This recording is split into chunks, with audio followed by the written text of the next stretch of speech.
আজি আপোনালোকলৈ এটা ইণ্টাৰেষ্টিং ৰেচিপি লৈ আহিছোঁ। সেইটো হৈছে চীজ গাৰ্লিক মাছৰুম। খাবলৈ বহুতেই টেষ্টি হয় আৰু বনাবলৈ একেবাৰে সহজ। আপুনি 10-15 মিনিটৰ ভিতৰতে এই ৰেচিপিটো বনাই খাব পাৰিব। ইয়াৰ কাৰণে মই লৈছোঁ প্ৰায় 1 পোৱা অয়েষ্টাৰ মাছৰুম।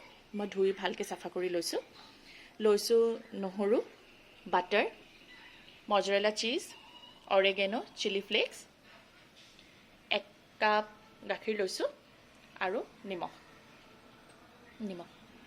অকল এইখিনি সামান্য বস্তু দিয়ে খুব ধুনীয়াকৈ চীজ গাৰ্লিক মাছৰুম ৰেডি হৈ যায়। এতিয়া আমি ৰেচিপিটোলৈ আগবাঢ়োঁ।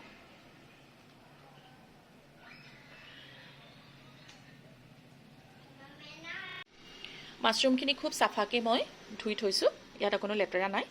এতিয়া মাছৰুমখিনি হাতেৰে মই জোখত এৰাই ল'ব পাৰিম। এনেকৈ এৰাই ল'লেই হ'ল, কোনো কটাৰীৰ প্ৰয়োজন নাই। ইয়াত এনেকৈ হাতেৰে টানি টানি দিলে এনেকুৱাকৈ এৰাই আহিব। খুব সহজ। এনেকৈ গোটেইখিনি মই এৰাই ল'ম। মই এটা কেৰাহী গৰম কৰি ল'লোঁ। ইয়াতে মই বাটাৰ টুকুৰা দি ল'ম। বাটাৰটো মেল্ট হওঁতে মই ইয়াতে কাটি থোৱা নহৰুখিনি দি দিম। সৰুকৈ কাটি লৈছোঁ, সেইখিনি দি দিম।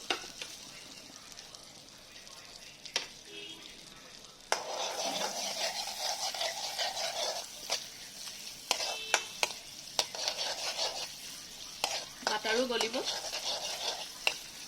আৰু নহৰুখিনি ভাজ খাই যাব।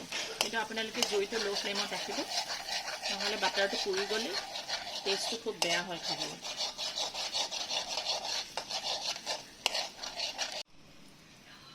এয়া চাওক, নহৰুখিনি এটা ধুনীয়া কালাৰ আহিছে, লাইট গল্ডেন ব্ৰাউন।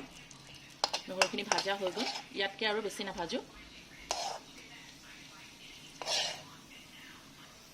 এতিয়া ইয়াৰ ওপৰতে মই মাছৰুমখিনি দি দিম। মাছৰুমখিনি চাম মই এনেকৈ একেটা চাইজতে কাটি লৈছোঁ। হাতেদি এৰুৱাই লৈছোঁ গোটেইখিনি ভালকৈ।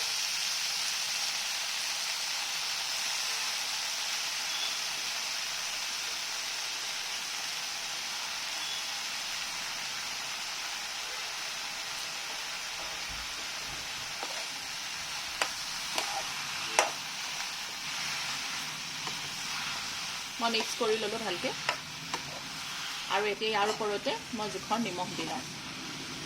বহুতে মাছৰুমখিনি ধুই মেলি ভালকৈ চেপি দিয়ে, চেপি নিদিলেও হৈ যায়।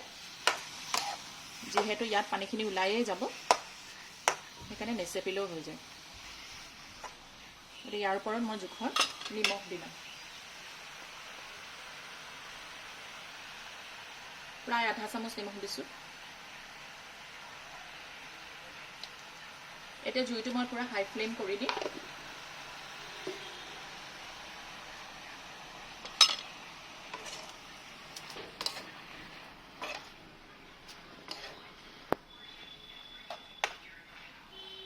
চব মাছৰুমখিনি এটা ধুনীয়া কালাৰ আহিব আৰম্ভ হৈয়ে গৈছে।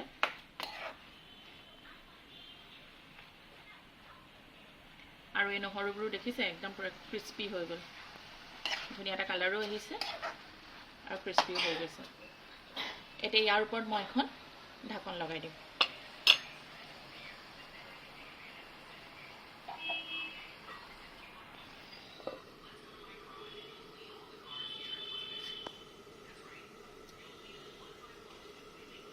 প্ৰায় 5 মিনিটৰ পিছত মই ঢাকনি উঠাই চাইছোঁ।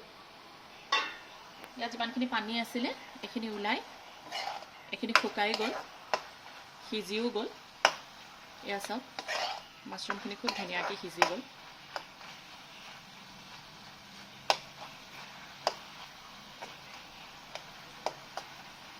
এতিয়া ইয়াৰ ওপৰত মই দি দিম চিলি ফ্লেক্স। বেছি নিদিওঁ, আপোনালোকে নিজৰ জ্বলা খোৱাৰ হিচাপত দিব, যিমান খায়। আৰু দি দিম অলপমান অৰেগেনো। এইটো আপোনালোকৰ টেষ্ট বাডৰ ওপৰত কথা, আপোনালোকে কিমানখিনি ভাল পায়। মই যিহেতু অৰেগেনৰ টেষ্টটো অলপ ভাল পাওঁ, সেইকাৰণে মই অলপ বেছিয়ে দিছোঁ।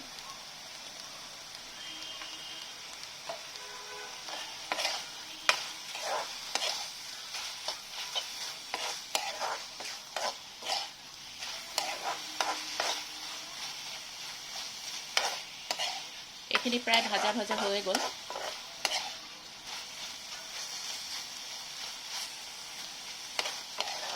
এই গোটেই ৰেচিপিটো কৰোঁতে আপোনাক খুব বেছি 10 মিনিট সময় লাগিব, খুবেই সহজ বনাবলৈ। এইখিনি ভাজা ভাজা হৈ গ'ল। এতিয়া মই জুইটো পূৰা ল' ফ্লেম কৰি ইয়াৰ ওপৰত মই গাখীৰখিনি দি দিম।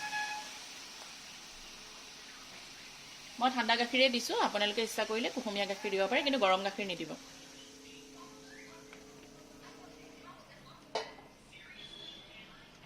এতিয়া গাখীৰতে এইখিনি মই ভালকৈ উতলিবলৈ দিম।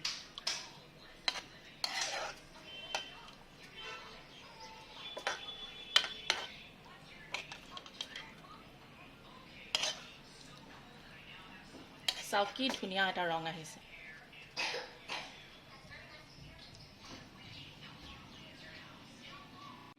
এইখিনি চাওক কি ধুনীয়া গ্ৰেভি হৈ গ'ল।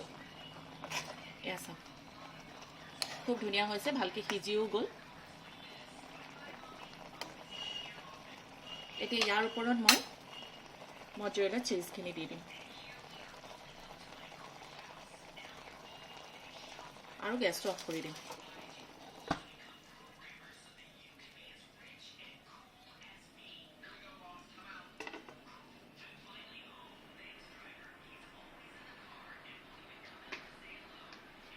আৰু ওপৰত আৰু অকণমান অৰেগেনো স্প্ৰিংকল কৰি দিম।